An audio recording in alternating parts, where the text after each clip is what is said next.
in Alexandra Township.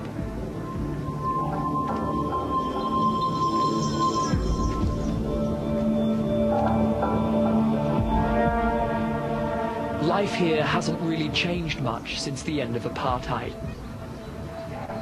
500,000 live crammed under 1 square mile of cardboard and tin, with no heat or running water. 1 out of 3 women has been raped, researchers say, and 1 in 4 people has HIV, the virus that causes AIDS. But even here, we found young people determined to make better lives for themselves. People like Sylvia Nameurena. 5 mornings a week, Sylvia wakes by 5 a.m. and makes her bed. At 17, she is alone. She does not know her father. Her mother is in the hospital dying of AIDS. My mom was always in hospital. I didn't grow up with her. She's not here with me. And I know she still loves me now. She readies her most prized possessions, her school uniform and her shoes. Sylvia used to be too afraid to go to school. Other children made fun of her bare feet and ragged clothes. But today, her shame has been replaced with pride. School is so important to Sylvia, she's willing to walk 3 miles to get there. She's an exception in a country where many don't finish 8th grade.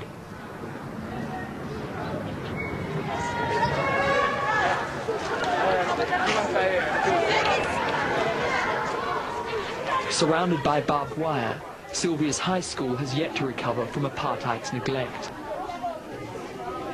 Buildings need repair, textbooks are scarce. Drunks and vandals rove virtually unchecked. You are clever. But in one classroom, a dedicated guidance counselor is on a mission to save lives. To make us fight these things and to make us get... Because of Tabia Bahali, Sylvia and hundreds of other children are back in class and eager to learn. Born and raised in Alexandra, Miss Bahali could take an easier job at a wealthier school, but she's determined to stay. In daily counselling sessions, she helps her students rise above a vast sea of personal troubles. What are some of the biggest problems young South Africans are facing in general? These children are faced with crime, they're faced with poverty, they're faced with abuse, they're faced with domestic violence. They're not safe in the streets, they're not safe in the schools, they're not safe in their homes. What are your frustrations at the moment? Not generally, but the problems that you face as an individual. If I want to get some food, I must go with my friends, hijack cars, stealing, those kind of things. You know, at home I had a problem with my mother. At one stage I used to tell myself that I don't have any mother. Sometimes I don't have to say anything. Just by interacting and saying hello, I wish it could help and make a difference. Of course, I don't have money, I don't have my parents, I don't have anybody. Without Miss Bahali, Sylvia might still be skipping class. You know, it's winter, I didn't have school shoes. I used to go to school with my feet without shoes or socks. It was Miss Bahali who found Sylvia cowering in a school bathroom and gave her shoes and a uniform. And I just wish that even when I grow up, I don't want my children to live the life that I have lived. I don't want my children to suffer the way I have suffered. But one day, if I'll have my own money, I'll buy my mom a house, a better things.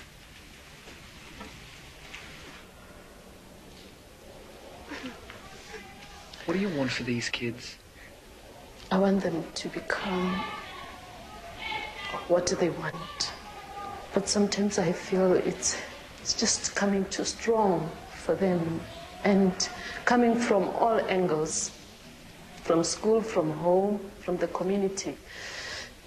It becomes too much for them to bear. I want you to remember that I love you very much. Always.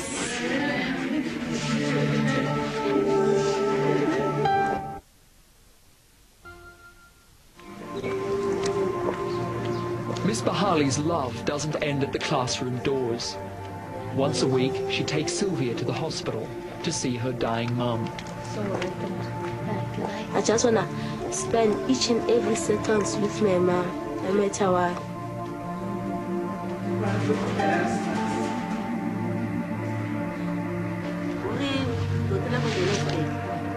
Today is especially hard for Sylvia. Her mother is getting worse. She wants to arrange for her daughter to receive what is left after her death, namely the clothes on her back. She is very strong. She is very strong because I don't think I would cope with what she was going through. Yeah. But thanks to Miss Bahali, Sylvia is learning to cope.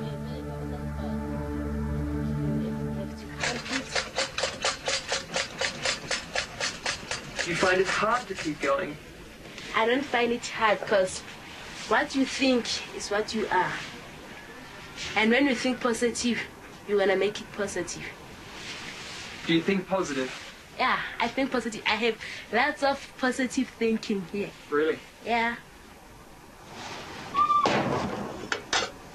Alone, with no parent to guide her, Sylvia has carved out a life for herself. Is it cold here at night? It is very cold. If ever you close the door, you can see. The entrance. So you have big holes here? Big holes. Look at the windows. I sleep here on top of this bed. Uh-huh. And when I read, I have to use this thing here. Oh, this is where you study? Yeah, I study here. Okay, now I start to eat my supper. Is this the first time you've eaten today, or did you eat this morning? It's the first time I eat. First time today you've eaten? Really? Because I was at school, so I didn't have money to buy myself a lunch. How important is Miss Bahali to you, Sylvia? She's like an angel, you know.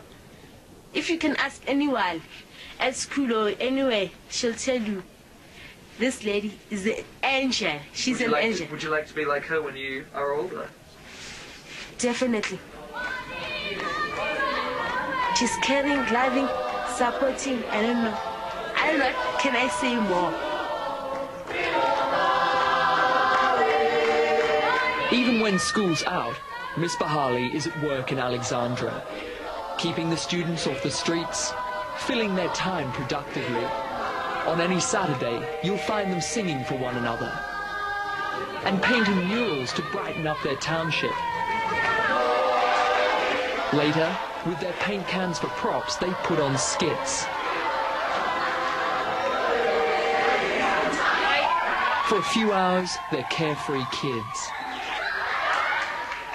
They need food, they need shelter, they need support, they need love, they need acceptance. Then, at the end of the day, they hand out donated food and blankets to the elderly. If Miss Bahali's students learn only one thing from her, it's this: that even children with nothing always have something to give, to each other and to their community.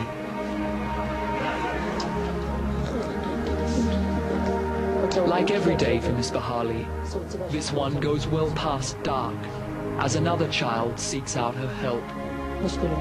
Her heart breaks to hear of his abuse at home. I wish I could make a difference and say something that will make the child see things differently. Maybe sometimes I don't need to know, but maybe later I will see in the behavior of the child that I once said something that had made a difference in the child's life.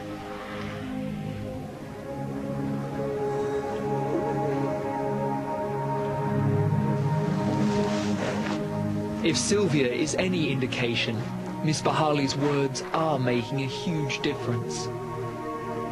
School is now Sylvia's hope for a brighter future, illuminating her path out of Alexandra. She'll study well past midnight. Thanks to Miss Xavier Buhali, I can see an education is my only way to survive. If I don't have education, who will hire me? Where will I find the job? Where will I eat? Where will I sleep?